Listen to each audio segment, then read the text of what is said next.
r/nosleep. Posted by u/jha4421.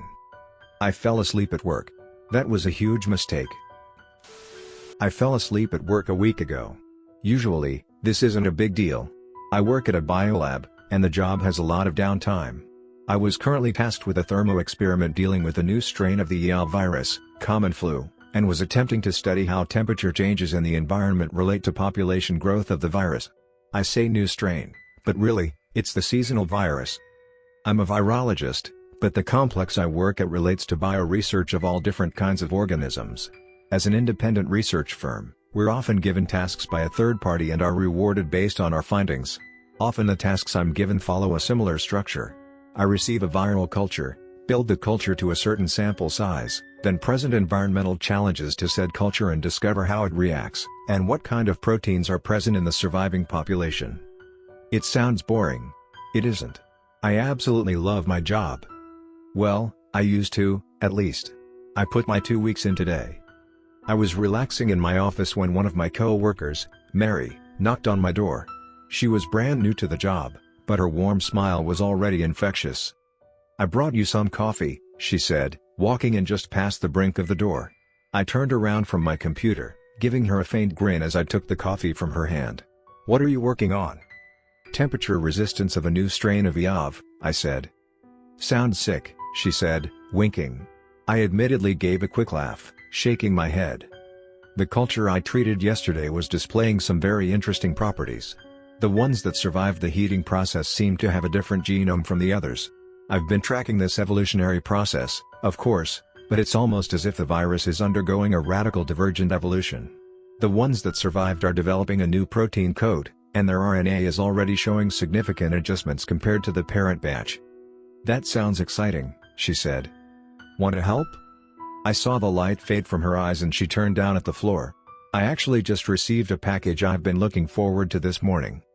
"Is that so?" "It's from a biopreservation company working in the Amazon. They sent a sample up that they want me to look at." She paused, and I could see the words forming in her mind before she said anything. "But if you find anything cool, or just want to stop by, I'm next door."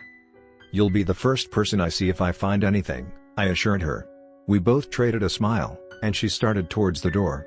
I turned back to the culture I was currently studying, feeling her eyes on me one last time before she left.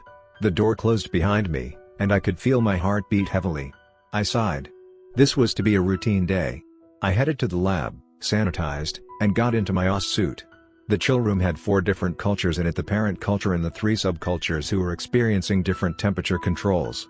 2 of the cultures were transported into a heating container, and I set the incubator to 2 hours. I made a mental note, split the parent culture into a new culture, and introduced a bacterial food supply for the viruses. With that done, I headed back to my office, turned the lights off, and slipped away. 15 minutes, I told myself. It ended up being nearly 2 hours. I woke up with a lump in my throat. The kind that was a warning of what kind of week I was looking forward to. "Shit," I said with a hoarse voice, standing up from my chair. I rubbed my throat, feeling the itchiness fester. I grabbed a cough drop from my pocket, swallowed it with a cold sip of water, and sat back down. "Shit," I repeated. Now, you should understand that quite contrary to public opinion, viral containment breaks happen somewhat often. Our lab doesn't deal with viruses that are highly dangerous. In fact, we are only equipped to deal with low-risk viruses, and as such our containment protocols don't need to be extensive. In the case of a small outbreak, the protocol is to sanitize, report, sanitize again, quarantine, and finally, sanitize. I got into my OS suit and quickly returned to the lab, frantically pulling the cultures I was working on out and inspecting their cases.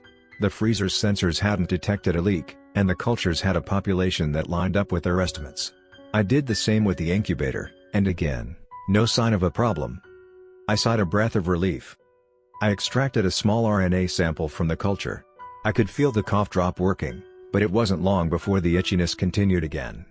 Quickly, but ensuring no more possible containment breaches would occur, I sealed the culture, emailed myself the transcript of the RNA strand, and sanitized everything I touched for the day until there was nothing to sanitize. Then, I sanitized everything again. At this point, there really wasn't much I could do. I told my supervisor that I was coming down with something.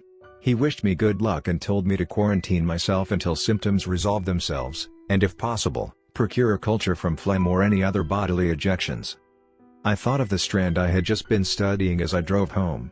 The one with the bizarre genome. The one with the new protein coat. I had seen it before, but that was the funny thing about viruses. No matter how often you've seen a pattern emerge, they can still surprise you. The itchiness in my throat propagated. I made soup that night, watched one of my favorite shows, and retreated to my bed.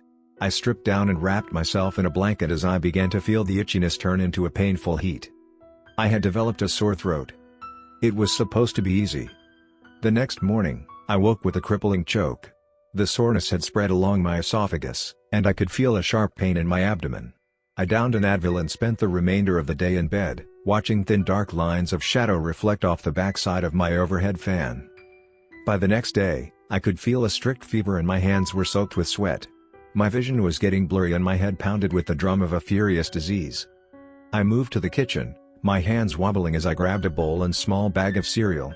The flakes missed the bowl, and I sat looking at the mess I made on the table, my shivering hand clanking the spoon against the table. I was famished, but I did not want to eat. I had never experienced a flu like this. Was I patient zero of a potentially disastrous disease? Of course not. Viruses did not mutate like that. I had been working with the common flu. Sure, there were always variations in their genome, but the virus I had been studying was still mostly the same virus I had worked with for years. I knew this RNA strand. But still, the deviations I saw.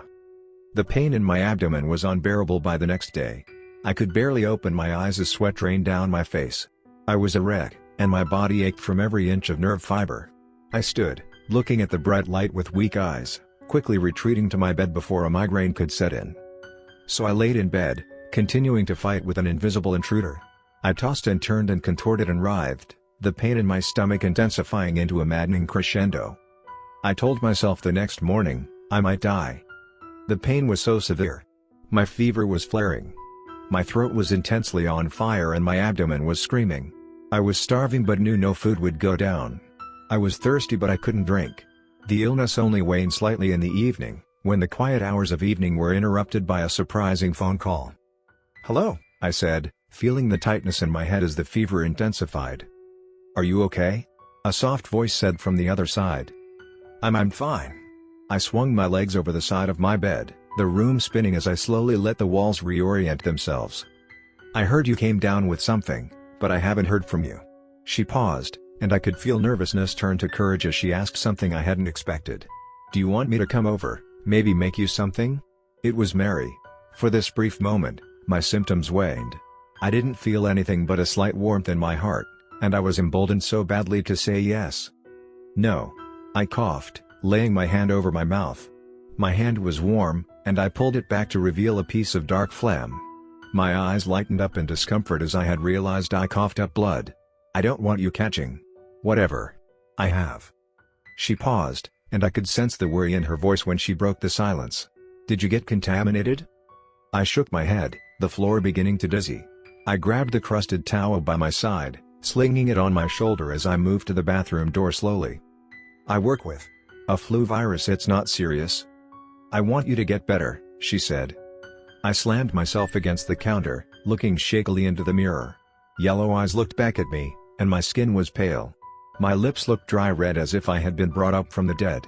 "I'll be okay," I quivered. She sighed, and for a minute we stood silently on opposite ends of the phone. I was holding back violent coughs as I could hear her ease into a new conversation. "Is it okay if I asked you a question?" "Go ahead," I said, my head throbbing. I could feel something in my stomach, the pain in my abdomen growing in intensity as I turned my face to the sink. Something wanted to come up. I turned the faucet on, dipping the washcloth in the frigid water. "Were you in my office on Monday?" I shakily turned the water off, gripping the edge of the sink as my legs began to weaken. "No. Why?" I asked with a fragile voice. "Well, one of the specimens I received from the Amazon went missing and I was trying to see if maybe you knew where it went." "SPSP specimen?" I looked into the mirror. I looked half dead already.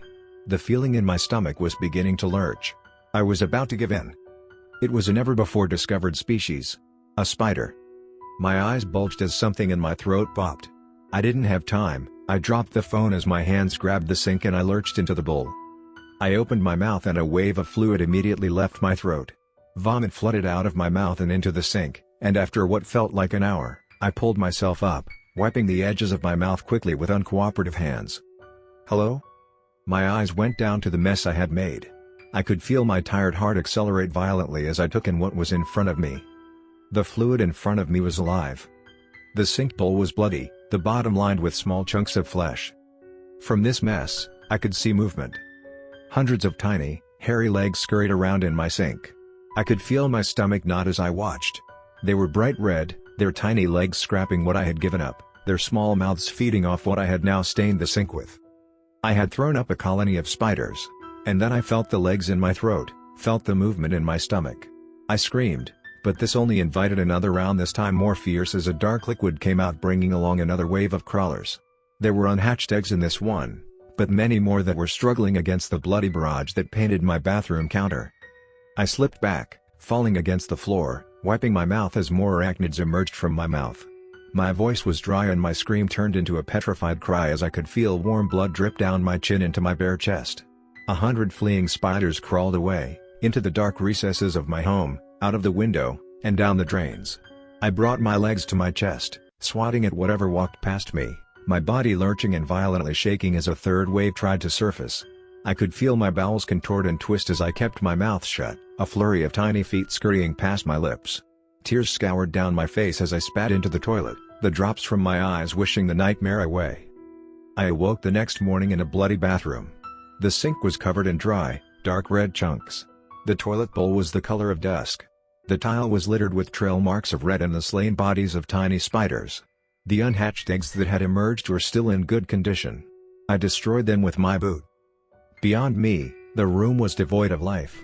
I stood, my strength returning, and I turned on the shower as I quietly sobbed, my aching body destroyed as I wept against the wall. I recovered over the course of that day.